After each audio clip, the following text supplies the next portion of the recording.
The old Tomas Soucek has returned to West Ham United, and it's not because he just scored against Sheffield United. I think he's had a really good season so far, actually, and that's why I couldn't really get too upset when I seen him start against Sheffield United. I completely understand why David Moyes did it, and I feel that Soucek deserved to start because of his performances thus far. However, I do feel like we're seeing the Soucek that we saw back in 2020, 2021 when he won Ham of the Year. He scored 10 goals that season. I think we've got that version of him back, and we all know why. It's no secret. It's because Declan Rice has left. Let's nail that one down straight away. It's because Declan Rice has left, we've now got the old Soucek back. That's what it's all about. But last season, he wasn't feeling himself, he wasn't motivated, and that's not me. I'm not saying that, well, I am. But Tomas Soucek said it. He did an interview this week where he said he didn't feel right last season, and he wasn't motivated, but he's had his rest and he's bang up for it this season. And do you know something? You can see it. You can completely see it. And I actually have a lot of sympathy for him, because when he said he wasn't motivated last season, I'm not that surprised. There's the two factors. There's Declan Rice factor / his position, and then there's the contract situation, which has been going on since the summer of 2021. It's taken 2 years to get it sorted, but it's finally been sorted now. So he's got that gone, and he's got the captain gone.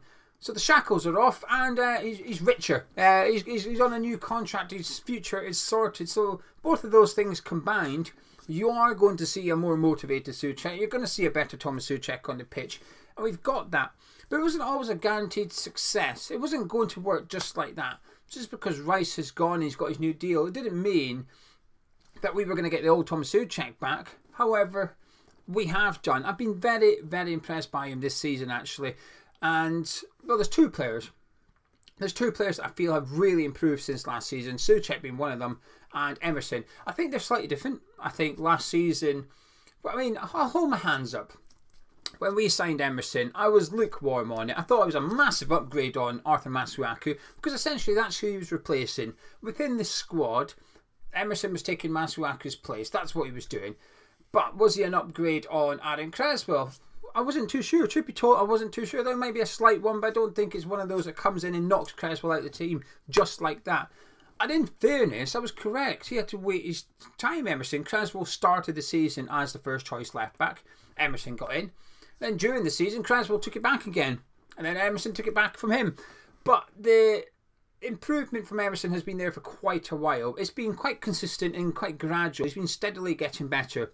And even towards the end of last season, while he was our first choice left back, I think I was always reluctant to sort of be convinced that he was the answer long term at West Ham in that position. I was always reserved over his lack of defensive ability or positioning, perhaps.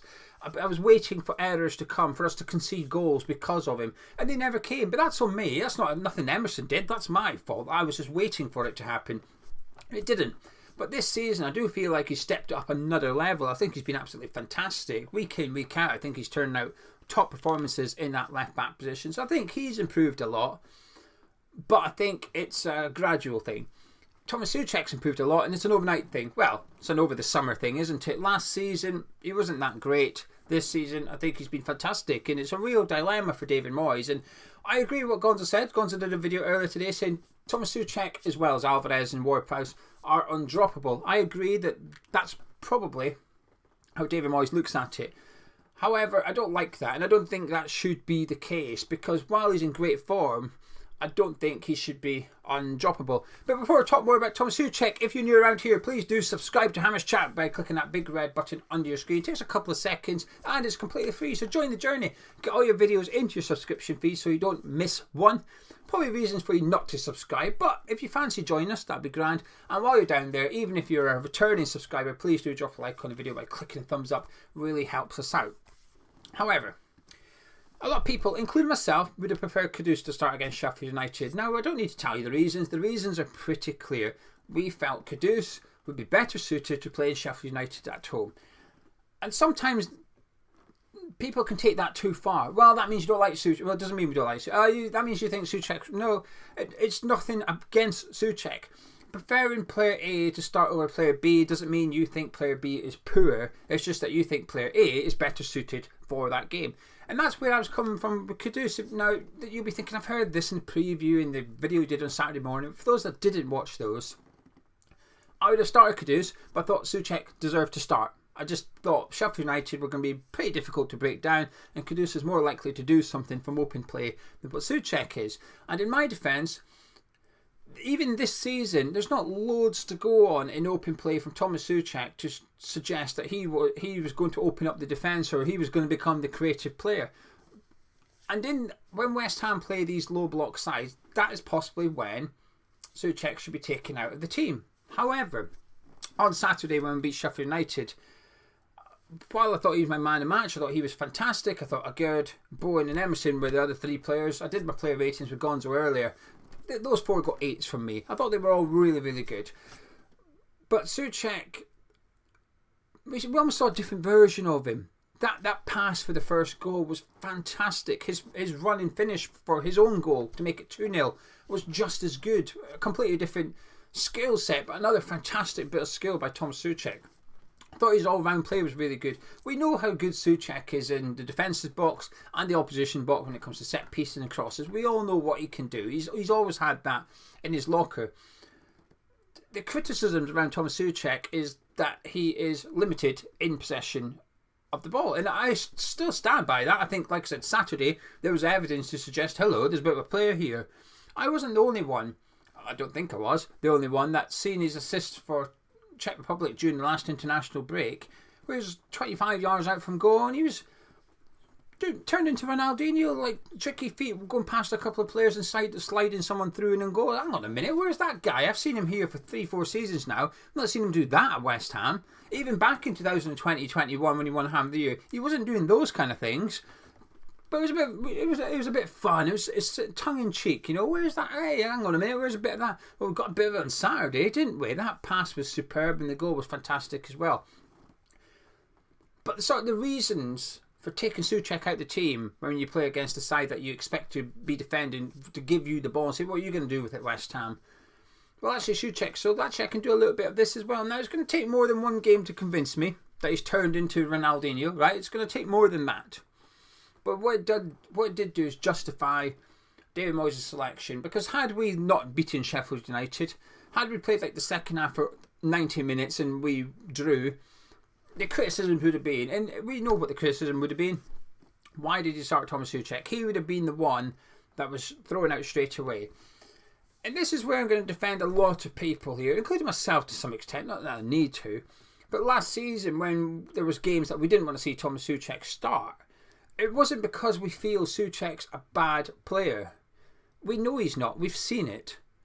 It's just that he perhaps didn't suit the way we played. We're faster this season. We're attacking quicker. I did my video yesterday saying it reminds me of that season when Soucek scored 10 goals. Not because Soucek's back in this form, just because the way we're playing it's different to last season.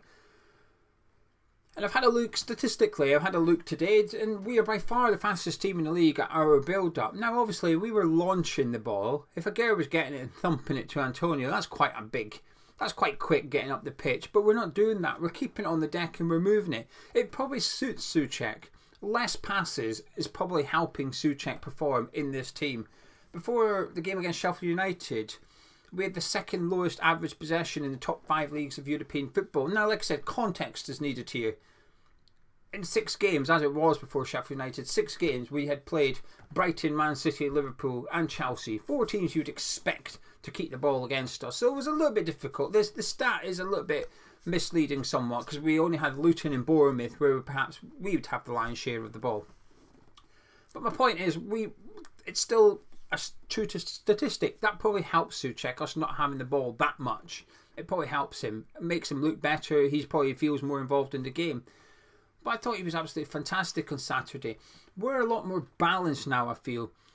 Last season we were very left-hand side heavy. Emerson, Benrahma, as it was. Benrahma was regularly starting out on the left-hand side and Paqueta was central. Emerson, Benrahma, Paqueta would go over there, and of course Declan Rice would play left centre midfield with Soucek playing right centre midfield. We're very left-hand side heavy. Arguably easy to defend against because you know West Ham are going to come down that side. Now it's switched over. I say switched over, not right hand side. We're balanced. We've got Emerson coming down one side, Soufal down the other. In shock horror, we're seeing better performances from Soufal. We're seeing better performances from Jared Bowen. Is it a coincidence? I don't think it is. And because Rice has gone out the team, that has forced us probably to be a bit more balanced. Our shield, if you like, of the defence of Alvarez is central in the pitch rather than just being to one of the sides of centre midfield. That will help as well.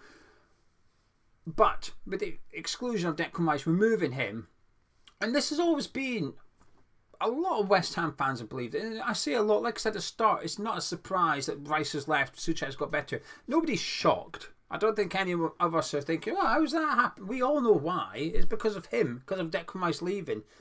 But David Moyes knows that as well. Back in October 2021, this is how long back we're going, 2021 October, after that season of Tomas Soucek. I remember it clear as day. David Moyes saying it's not quite working in centre midfield. Soucek's not as good. Maybe it's because we've changed the roles a little bit, because that's the season Declan Rice started to move forward with the ball. He's becoming the more advanced of the two. Moyes himself had suggested that is why Soucek was struggling. But we didn't rectify it. He didn't rectify it. And I get why. We've got a world-class centre midfielder there. Why would you get the best out of Tomas Soucek rather than get the best out of Declan Rice? And I'm not saying that's what happened. I'm saying that's what I think Moyes was trying to do. Trying to keep Declan Rice happy. Trying to keep Declan Rice at the club. Essentially pandering to his demands in order to get an extra year out of him. So that he becomes more credible for that £105 million move, so that the likes of Man City, Man United, Arsenal, Liverpool all look at him and go, actually, yeah, he can do. He's not just a defensive midfielder, he's got the box-to-box aspect in his locker. So it worked for Declan. The one person that it didn't work out for was Tomas Soucek. He was sacrificed. Moyes suggested it. Tomas Soucek has hinted at it, saying that last season didn't feel motivated, nor did he feel right. Like I said, there's a contract situation there as well, because that has got wrapped up. And since 2021, we know that there's been a contract dispute between West Ham and Tomas Soucek, but we had to get it resolved. His contract was running out. It's been resolved now. 4-year deal signed last month, 2 months ago now. Signed a new deal, sorted. That's his future at West Ham sorted. That'll take him up to when he's 32 years old.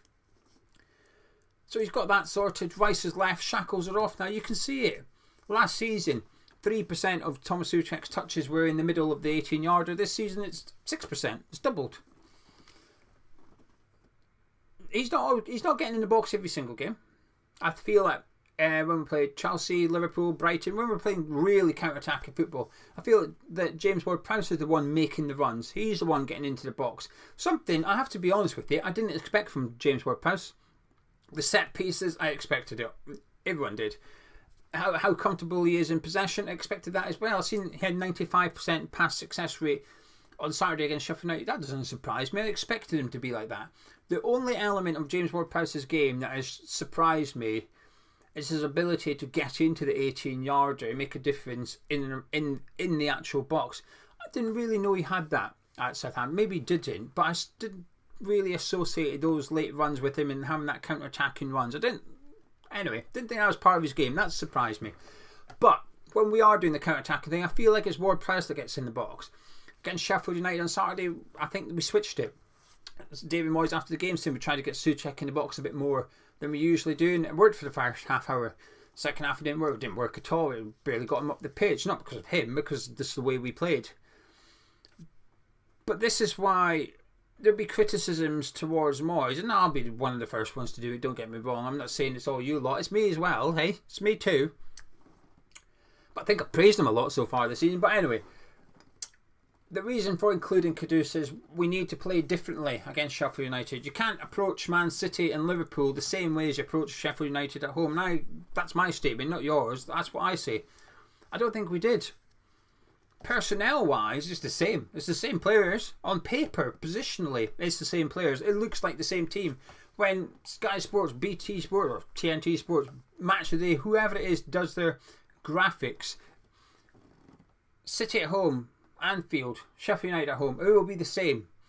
4-3-3. Paqueta on the left, Soucek and Ward-Prowse in the middle. Bowen on, you know what it looks like. It looks the same. I don't think we played the same.